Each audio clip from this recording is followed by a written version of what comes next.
បតានេវេធំបែបផ្សាយសូមអើយបងឈ្នះគ្រប់ទីកន្លែងវិលមកកាន់តំណែង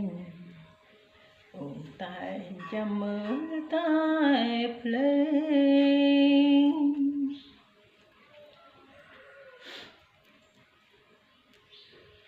បងអើយបងនេះម្ដងយើងត្រូវបែកផ្លូវបែកទីចាំជំរំមិនទៀងព្រនំទៅលេគេរី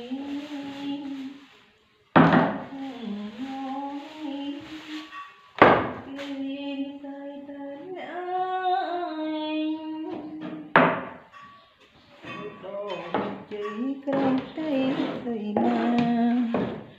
น้องกรีវបតានេវេធំបែបផ្សាយសូមអើយបងឈ្នះគ្រប់ទីកន្លែងវិលមកកាន់តំណែងតែចាំមើលតែភ្លេង